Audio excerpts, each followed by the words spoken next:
കണ്ണേട്ടിനെ കുറിച്ച് ഒരു വിവരവും ഇല്ലല്ലോ സാഗരേട്ടാ. കണ്ണൻ സാറിന് കുഴപ്പമൊന്നുമില്ല. മാർക്കോയ്ക്ക് ചെറിയൊരു അപകടം പറ്റി. അയ്യോ സാറേ, ആ പ്രതാപനും അമ്മയും വന്നിട്ടുണ്ട്.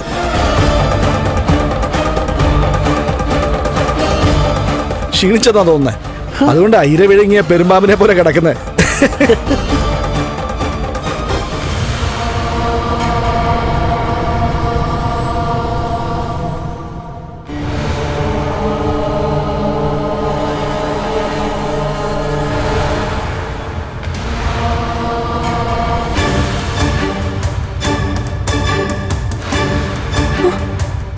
എടുത്തേ നോക്കിയേ.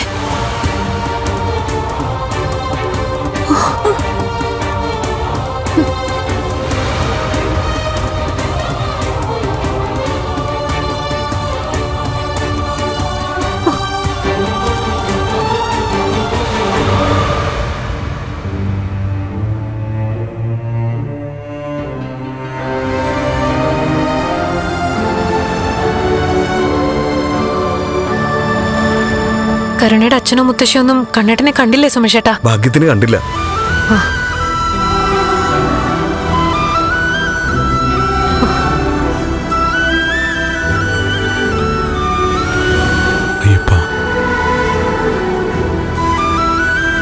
മാർക്കോയെ രക്ഷിക്കണം.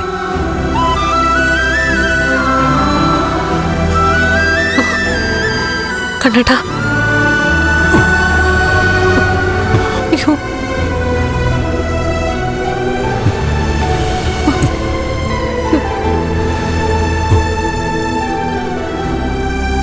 കണ്ണേട്ടാ, എങ്ങനെയുണ്ട് മാർക്കോയ്ക്ക്? സീരിയസ് ആണോ? ഇല്ല, കുഴപ്പമൊന്നുമില്ല. കുഴപ്പമൊന്നുമില്ലെങ്കിൽ പിന്നെ കണ്ണേട്ടൻ ഇങ്ങനെ ശയന പ്രദക്ഷിണമൊന്നും നടത്തില്ലല്ലോ. ഇപ്പോ കാര്യങ്ങളൊക്കെ ഓക്കെ വരുമെന്നാ ഡോക്ടർ പറഞ്ഞത്. കണ്ണേട്ടൻ വാ.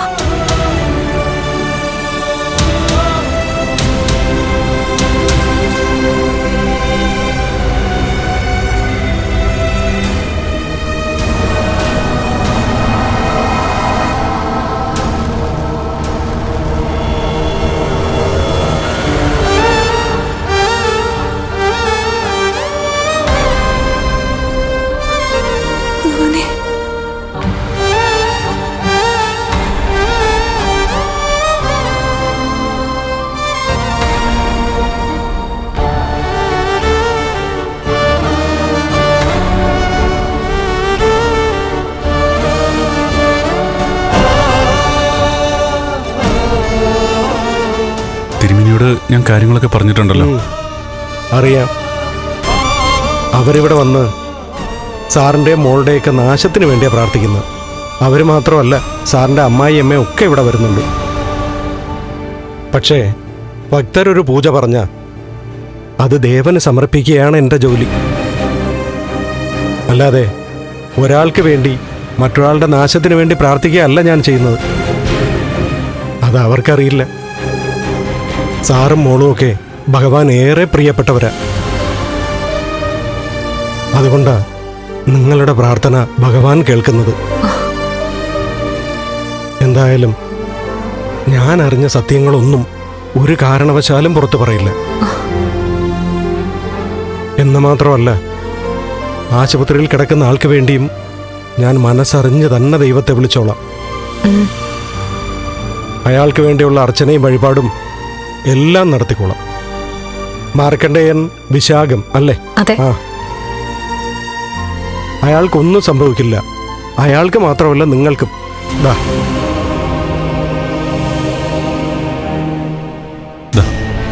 എന്നാ ശരി. ശരി, അങ്ങനെ ആവട്ടെ.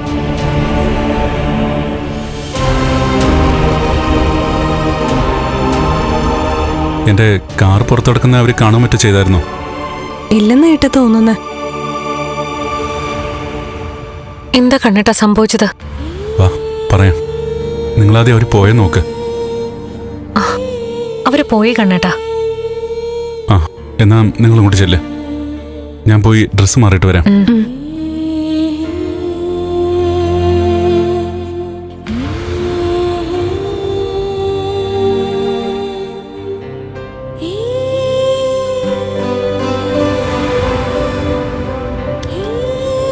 സാർ. ആ വരൂ. ഡോക്ടർ, ബ്ലഡ് കൊടുക്കാൻ ആളെ സംഘടിപ്പിച്ചിട്ടുണ്ട്. അതൊക്കെ പോരാതെ വരും. അതുപോലൊരു ഡേഞ്ചർ സിറ്റുവേഷനിലൂടെ അയാൾ പോയിക്കൊണ്ടിരിക്കുന്നത്. എങ്ങനെയെങ്കിലും അവനെ രക്ഷിക്കണം സാറേ. മാർക്കോയും താനും ഒക്കെ ആർക്കെങ്കിലും ബ്ലഡ് കൊടുക്കാനുണ്ടെങ്കിൽ ഓടിയെത്തുന്ന കൂട്ടത്തിലാ. അതൊക്കെ എനിക്കറിയാം. അതുകൊണ്ട് അയാൾക്ക് കൊടുക്കേണ്ട ശ്രദ്ധയെല്ലാം ഞങ്ങൾ കൊടുക്കുന്നുണ്ട്. പിന്നെ അയാളിപ്പോ മരണത്തിനും ജീവിതത്തിനും ഇടയ്ക്കുള്ള ഒരു നൂൽപ്പാലത്തിലൂടെയാണ് സഞ്ചരിക്കുന്നത്. പറയേണ്ടത് അങ്ങനെ തന്നെ പറയണം. ഏത് നിമിഷവും കേൾക്കാൻ പാടില്ലാത്ത വാർത്ത കേട്ടെന്ന് വരും. ആ സമയത്ത് ഷോക്കുണ്ടാവാൻ പാടില്ലല്ലോ. ഡോക്ടർ സാർ, അങ്ങനെ പെട്ടെന്ന് പോവേണ്ടവനല്ല അവൻ. എനിക്കും അറിയാവടോ. എന്നുവെച്ച് നല്ല മനുഷ്യർക്കും ഇതേപോലെയുള്ള അപകടങ്ങൾ ഉണ്ടാവുന്നില്ലേ? മനുഷ്യന്റെ ആയുസ് നമ്മുടെ ഒന്നും കയ്യിലല്ലല്ലോടോ. കണ്ണൻ സാർ അമ്പലത്തിൽ പ്രാർത്ഥിക്കാൻ പോയിരിക്കുക. മാർക്കോ ഇല്ലെങ്കിൽ പിന്നെ ഞാനില്ല ഡോക്ടർ സാർ.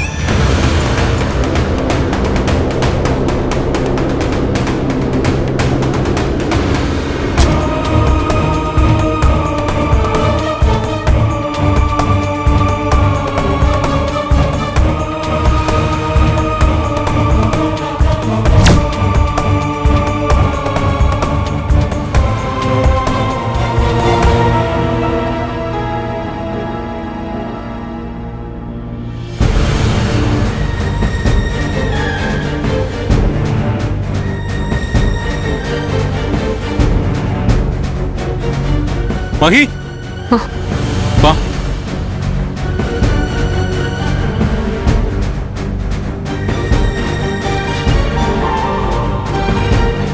കണ്ണേട്ടാ, ഞാൻ ആത്മാർത്ഥമായിട്ട് ചോദിക്കാം, മാർക്കോയ്ക്ക് കുഴപ്പമൊന്നുമില്ലല്ലോ? ഇനി എന്തെങ്കിലും കുഴപ്പമുണ്ടെങ്കിൽ അത് മാറാൻ വേണ്ടിയിട്ടാ ഞാൻ ഇങ്ങോട്ട് വന്നേ. അപ്പോ കുഴപ്പമുണ്ടല്ലേ? ഏയ്, ഒരു കുഴപ്പമില്ല. എന്താ കണ്ണേട്ട സംഭവിച്ചത്? സംഭവിച്ചത് ഓർക്കാൻ പോലും പറ്റാത്ത കാര്യങ്ങളാ. അത്രയ്ക്ക് ഭയപ്പെടുത്തുന്ന സംഭവങ്ങളാ. മാർക്കോ മാത്രമല്ല അപകടത്തിൽപ്പെട്ടത്. മാർക്കോയും കൊണ്ട് ഞാൻ ഹോസ്പിറ്റലിലേക്ക് പോരുമ്പോൾ വേറൊരുത്തനും ചോര വാർന്ന് കിടക്കുകയായിരുന്നു. നിന്റെ മുറച്ചെറുക്കൻ. അവന് ഇനിയിപ്പോൾ എന്ത് സംഭവിച്ചെന്നറിയില്ല. അവനെ വഴിപോക്കർ ഏതെങ്കിലും ഹോസ്പിറ്റലിൽ എത്തിച്ചോന്നും അറിയില്ല. അത് അത്രയ്ക്ക് വിജനമായൊരു സ്ഥലമായിരുന്നു. അതുകൊണ്ട് അത്ര പെട്ടെന്നൊന്നും ചോര വാർന്ന് കിടക്കുന്നവനെ എടുത്തുകൊണ്ട് പോകാൻ സാധ്യതയില്ല. രക്തം നഷ്ടപ്പെട്ട് അവൻ ഈ ലോകത്ത് നിന്ന് തന്നെ പോട്ടെ മോളെ. ഇതുപോലെ ചതിയും വഞ്ചനയും ഉള്ളിൽ വെച്ചുകൊണ്ട് നടക്കുന്ന ഒരുത്തനെ ഞാൻ കണ്ടിട്ടില്ല. കണ്ണേട്ടൻ ഇത്രയും ദേഷ്യത്തോടെ സംസാരിക്കണമെങ്കിൽ അവിടെ അതുപോലുള്ള കാര്യങ്ങളായിരിക്കുമല്ലോ നടന്നത്. അതുകൊണ്ടല്ലേ ഞാൻ പറഞ്ഞത് അതൊക്കെ ഓർക്കാൻ പോലും എനിക്ക് ഭയമാണെന്ന്. അവനെന്നെ കൊണ്ടുപോയത് കൊല്ലാനാ.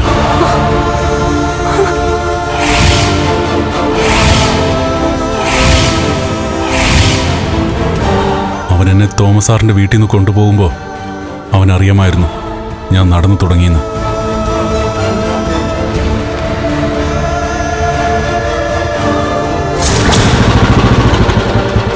നീ സാറിനെ കൊല്ലാനൊന്നും കൊണ്ടുപോകല്ലോ.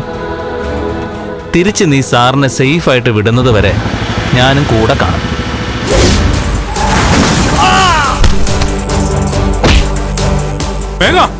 വേണ്ട, അങ്ങനെ നടന്ന് വാടാ കണ്ടാ. വേണ്ട.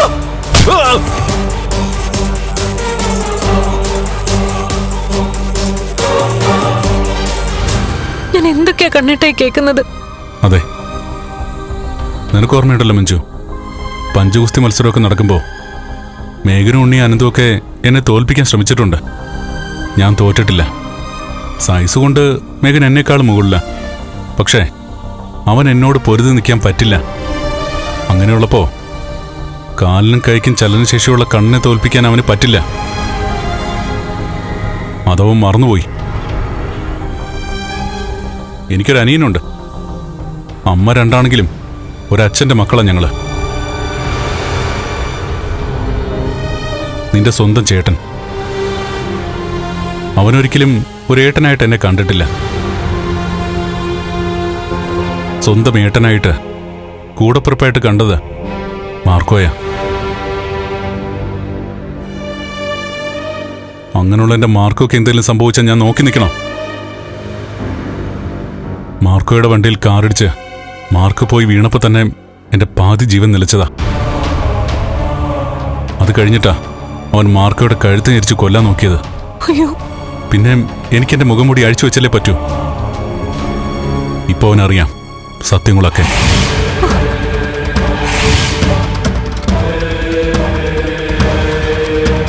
പക്ഷേ അവനിപ്പോൾ ജീവനോടെ ഉണ്ടോ മരിച്ചോ എന്നൊന്നും അറിയില്ല. അവൻ ജീവിക്കുകയാണെങ്കിൽ നമ്മുടെ കള്ളക്കളി ഇന്ന് ഇവിടെ അവസാനിക്കും. അവസാനിക്കുന്നെങ്കിൽ അവസാനിക്കട്ടെ ഏട്ടാ. ഇതൊക്കെ കേട്ടിട്ട് അവന് കൊല്ലാനുള്ള ദേഷ്യം എനിക്ക് പോലും ഉണ്ട്. ഞാനതല്ല ആലോചിക്കുന്നത്. കാർ ശക്തിയായിട്ടല്ലേ ബൈക്കിൽ കൊണ്ടിടിച്ചേ. മാർക്കോ ദൂരേക്ക് തെറിച്ചു വീണെന്നും പറഞ്ഞല്ലോ. പിന്നെ കുഴപ്പമില്ലാന്ന് കണ്ണേട്ടൻ പറയുന്നതോ? അവിടുന്ന് തന്നെ പെട്ടെന്ന് മാർക്കോയെ ഹോസ്പിറ്റലിൽ എത്തിച്ചല്ലോ മഹി. പിന്നെ ബ്ലഡൊക്കെ കൊടുക്കണമായിരുന്നു. അതൊക്കെ കൃത്യമായിട്ട് കൊടുത്തല്ലോ. അതിൻ്റെ ഒരു ഇമ്പ്രൂവ്മെൻ്റ് ഉണ്ട്. ഇനി താനൊന്നും കൂടുതൽ ആലോചിച്ച് കൂട്ടണ്ട. ഏട്ടത്തിക്ക് സംശയമാണെങ്കിൽ നമുക്കൊന്ന് ഹോസ്പിറ്റലിൽ വരെ പോവാം. മുറിവേറ്റ് കിടക്കുന്ന മാർക്കോയെ കാണാൻ എനിക്ക് വയ്യ കണ്ണേട്ടാ. ഇപ്പോഴത്തെ ഇയാളുടെ അവസ്ഥയിൽ അങ്ങോട്ട് വരാത്തേ മഞ്ജു നല്ലത്. മാർക്കൊക്കെ വേണ്ടി നമ്മളൊക്കെ അതിതീവ്രമായിട്ട് പ്രാർത്ഥിച്ചില്ലേ? അതിൻ്റെ ഒരു മെച്ചം അവനുണ്ടാവും. കൈക്കും കാലിനൊക്കെ പൊട്ടലുണ്ട്. അതുകൊണ്ട് കുറച്ച് ദിവസം കിടക്കണമായിരിക്കും. നല്ല കരുത്തുള്ള ശരീരമല്ലേ, അതുകൊണ്ട് പെട്ടെന്ന് റിക്കവറായി വരും മഹി. ഇതൊക്കെ അറിഞ്ഞിട്ടായിരിക്കോ കരുണയുടെ അച്ഛനും മുത്തശ്ശിയൊക്കെ ഇവിടെ വന്നത്? ഞാൻ നടന്ന കാര്യം എന്തായാലും അവരാരും അറിയാൻ വഴിയില്ല. അങ്ങനെ അറിഞ്ഞിരുന്നെങ്കിൽ അതവരുടെ സംസാരത്തിലും പെരുമാറ്റത്തിലൊക്കെ നിഴലിക്കുമായിരുന്നു. ഇത് മേഘൻ മാത്രമേ അറിഞ്ഞിട്ടുള്ളൂ എന്നാ തോന്നുന്നേ. ആരാ ഇപ്പോ ഇതവനോട് പറഞ്ഞത്? അന്ന് മലയ്ക്ക് വന്നവന്മാരിൽ ഒരുത്തർ രക്ഷപ്പെട്ടായിരുന്നല്ലോ. ചലനമറ്റ് കിടന്ന അവന്റെ കയ്യോ കാലോ ചലിച്ചിട്ടുണ്ടെങ്കിൽ അവനായിരിക്കും ചിലപ്പോൾ അത് മേഘനോട് പറഞ്ഞിട്ടുണ്ടാവുക. അതിനുള്ള സാധ്യത കൂടുതൽ. ഇത് വല്ലാത്തൊരു സംഭവമായി പോയി കണ്ണേട്ടാ. തോമസ് സാറിന്റെ വീട്ടിലോട്ട് പോകുന്നതിന് മുമ്പ് അനന്തേട്ടനൊക്കെ പറഞ്ഞതാ കൂടെ പോവാന്ന്.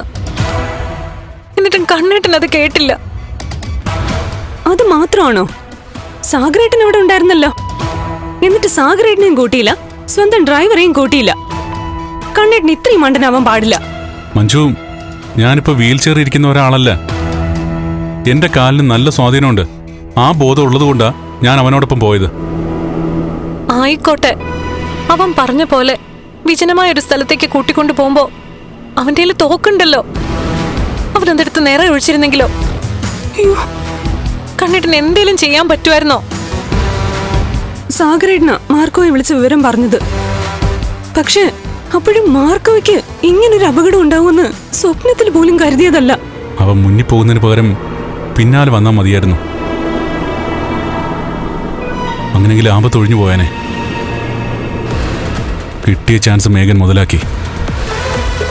പക്ഷേ അതുകൊണ്ട് അവന് പ്രയോജനമൊന്നും ഉണ്ടായില്ലെന്ന് മാത്രം. എന്നാ പിന്നെ ഞാൻ പെട്ടെന്ന് കൂടി ചെല്ലട്ടെ. അവിടുത്തെ കാര്യങ്ങൾ അറിഞ്ഞിട്ട് ഞാൻ തൻ്റെ അടുത്തേക്ക് വരാം. ശരി കണ്ണേട്ടാ, ഞാൻ പെട്ടെന്ന് എന്തായാലും അമ്പലനടയൊന്നും പോകുന്നില്ല. കുറച്ചു നേരം കൂടി പ്രാർത്ഥിക്കണം, നട അടയ്ക്കുന്നവരെ. ആയിക്കോട്ടെ, വാ.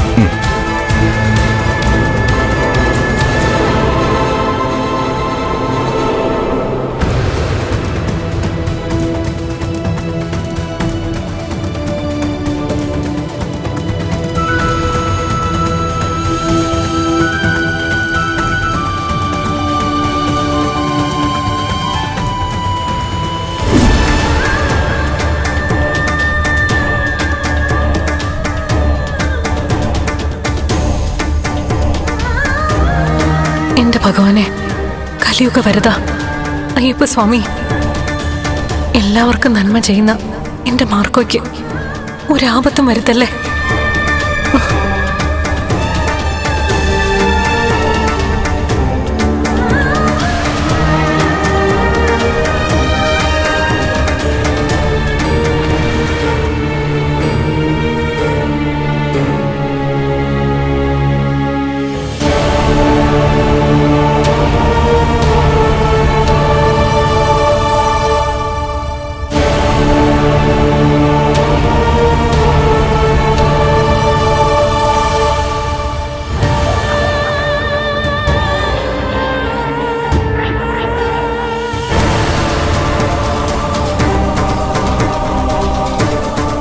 ഇതെന്റെ കുഞ്ഞിന്റെ ചോരയാ.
ഇതെന്റെ കുഞ്ഞിന്റെ കയ്യിലില്ല. വേൽമുരുക, ശരവണ, പഴനി ആണ്ടവ, എന്റെ കുഞ്ഞിനെ രക്ഷിക്കണേ.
വേല് കയ്യിന്ന് പോകരുതെന്ന് പറഞ്ഞതല്ലേ മോനെ?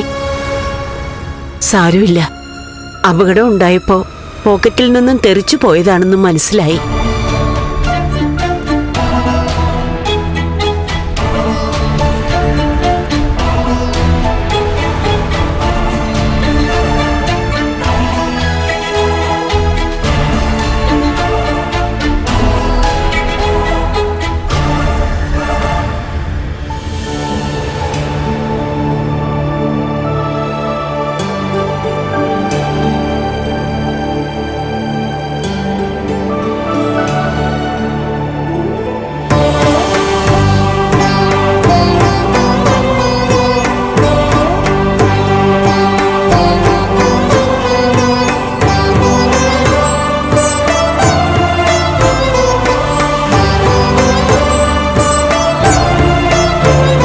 ഇനി കുഴപ്പമൊന്നുമില്ല.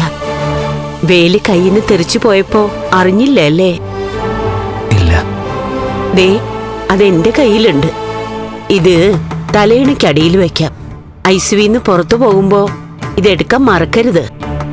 എപ്പോഴും ഇത് കയ്യിൽ തന്നെ വേണം. ഇപ്പൊ എങ്ങനെയുണ്ട്? ഇപ്പൊ ഒരു ആശ്വാസം തോന്നുന്നുണ്ട്. ഭസ്മം നെറ്റിയിലിട്ടാല് അതെങ്ങനെ വന്നെന്ന് എല്ലാവരും സംശയിക്കും.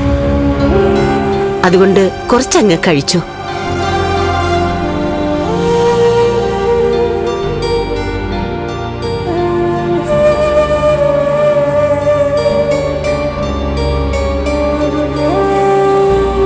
നല്ല തണുപ്പ് തോന്നുന്നുണ്ടോ? എല്ലാവരുടെയും പ്രാർത്ഥന കൂടെയുണ്ട്. മഹാലക്ഷ്മിയുടെയും കണ്ണന്റെയും പിന്നെ പുറത്തു നിൽക്കുന്ന മോന്റെ കൂട്ടുകാരുടെയും ഒക്കെ. അതിലുപരി നീ സാധാരണ ഒരു മനുഷ്യജന്മമല്ല.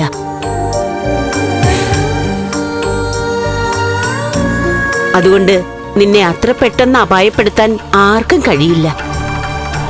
ഇനി എല്ലാവരും അത്ഭുതപ്പെടും, മോനെ ചികിത്സിക്കുന്ന ഡോക്ടർമാര് പോലും.